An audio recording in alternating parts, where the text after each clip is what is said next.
हमारे देश का, जैसे मैंने बताया कि हम सबसे बड़ी युवा पूंजी लेके बैठे हैं, और आपको जान के आश्चर्य होगा कि 90% जो ड्रग का यूज हो रहा है वो बिलो 25 ईयर्स हो रहा है।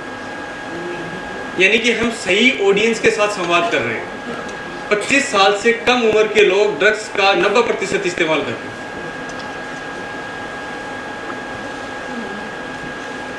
अब हो क्यों रहा है ये? क्योंकि 3 तरह की प्रवृत्ति जो बेसिकली स्टूडेंट्स में और कॉलेज स्टूडेंट्स में अलग अलग जगहों पे स्टडी हुई, उसमें 3 प्रवृत्तियां पाई गई, जिसकी तरफ से जो कल्चरल लाइफस्टाइल का भाग बन गई, जिसकी वजह से ड्रग्स की तरफ प्रमोट हो रहे हैं। वो 3 ये थी: एक तंबाकू का इस्तेमाल, एक अल्कोहल का इस्तेमाल, एक गांजे का इस्तेमाल, जिसमें गांजे का सोशलाइजेशन करने का प्रयास किया गया है कि ये तो समाजीकरण हो चुका है, इसको लेना बड़ा बुरा नहीं है।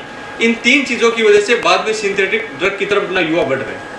इन 3 को कूल बना दिया गया कॉलेज लाइफ में। अगर आप ये 3 चीजें नहीं कर रहे तो आप कॉलेज लाइफ जी नहीं रहे बेसिकली। ये आपको विश्वास दिलाने का प्रयास किया गया। 3 चीजें: अल्कोहल, सिगरेट एंड कैनबिस।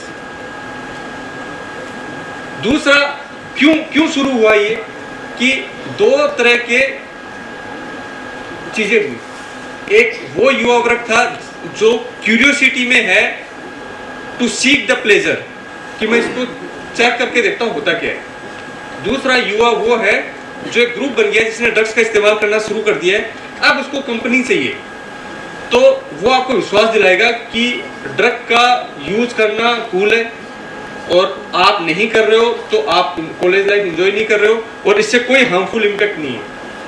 वो आपका झूठा भरोसा दिलाएगा।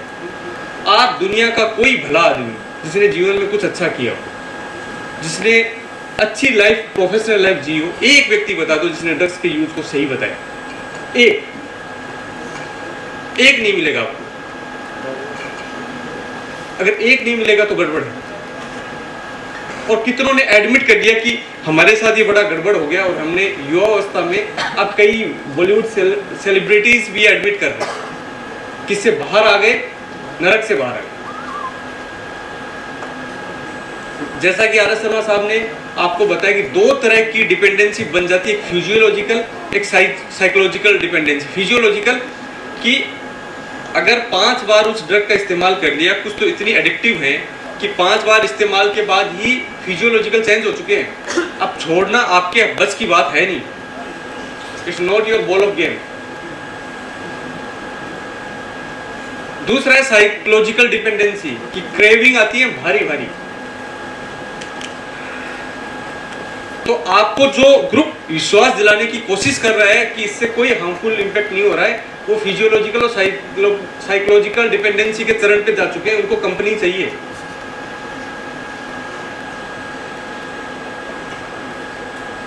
हमारे लिए खतरनाक क्यों है ये?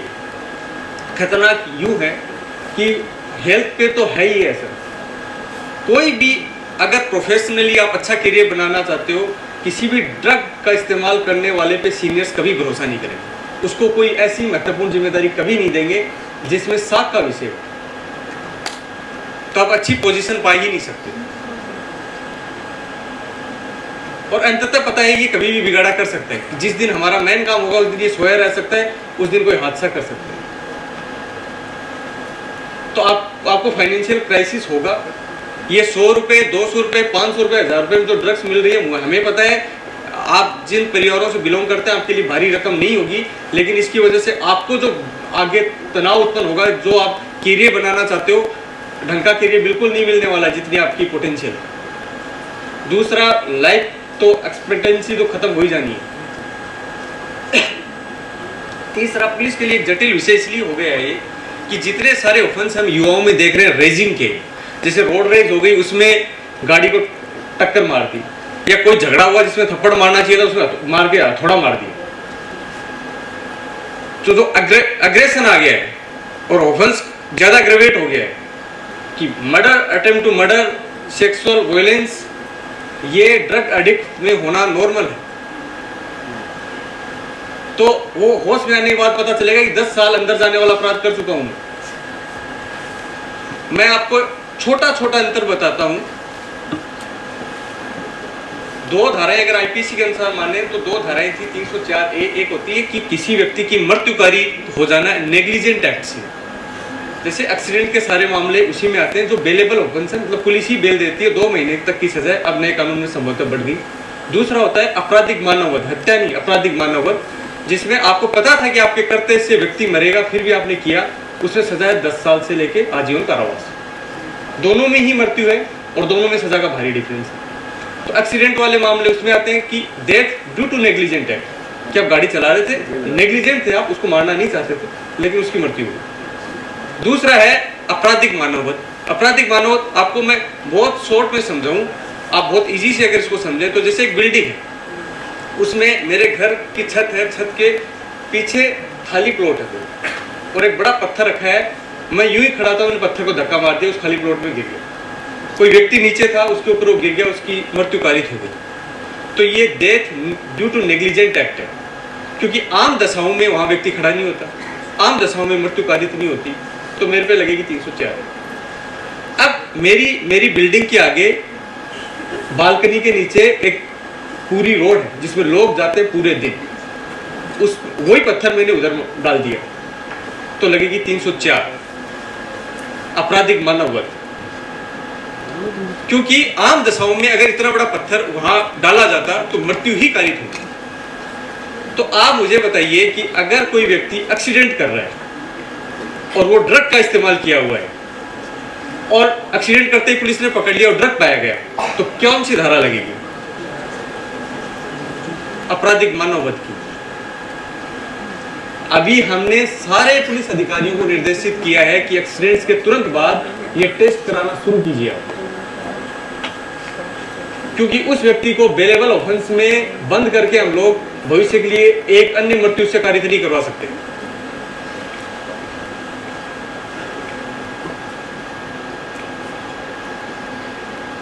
सारे युवा मैं जो बताना चाह रहा हूं वो समझ गए होंगे कि कैसे ड्रग्स जो है आपको एक क्रिमिनल बना के खड़ा कर देगी और आपसे वो हो जाएगा जिसमें आपको वापस बाहर निकल देंगे, आप अपनी युवा अवस्था खो के जेल में युवा अवस्था बितानी पड़ेगी।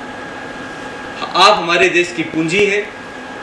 किसी युवा से जब भी कोई अपराध होता है तो पुलिस 20 बार सोच के मुकदमे में उसको मुलजिम बनाए, 20 बार सोच के। इस पूंजी को हम खराब नहीं होने देना चाहते, हम आपको अलर्ट करना चाहते हैं कि आप देश के भविष्य निर्माण में योगदान दीजिए। ड्रग एडिक्ट होना कूल नहीं है। जिसको किसी एक को भी अगर ये फितरत है, किसी एक को ये वहम हो गया, कूल है, रिहेबिलिटेशन सेंटर्स में जाके देखिए आप, इट्स नॉट कूल।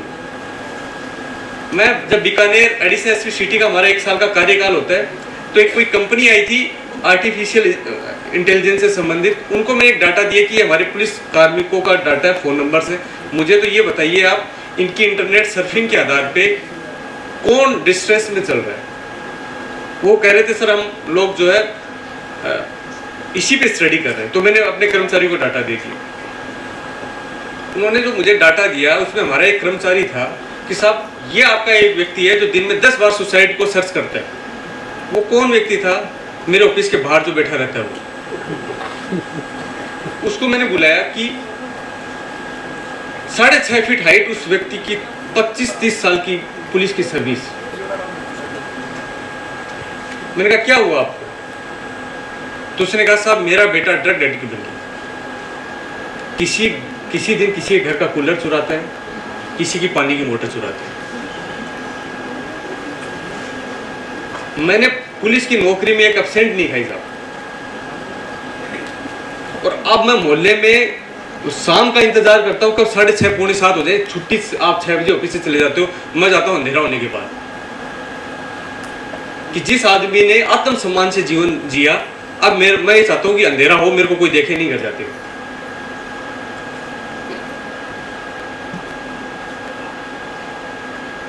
तो बड़ी बुरी दशाओं में हम अपने परिजनों को नहीं धकेलते, ये हम सब की जिम्मेदारी है। जैसे बीकानेर से ट्रांसफर हुआ, प्रतापगढ़ में हमने फिर ऑपरेशन ड्रग बस्टर चलाया और लगभग 30 करोड़ के राजस्थान में पहली बार हमने प्रॉपर्टियां फ्रीज कराना शुरू की, जितने भी तस्कर थे। और आगे भी जितने भी ड्रग्स पैडलर्स हैं, तस्कर हैं, पुलिस कोई कसर नहीं छोड़ेगी उनका सत्यानाश करने में।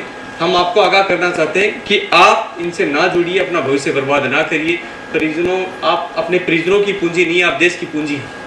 पूरा देश आपको इस पूंजी के तौर पे देखता है और हम आशा करते हैं कि आप इस देश को निराश नहीं करेंगे, इस राष्ट्र निर्माण में आप अपना योगदान देंगे। जय हिंद, जय भारत।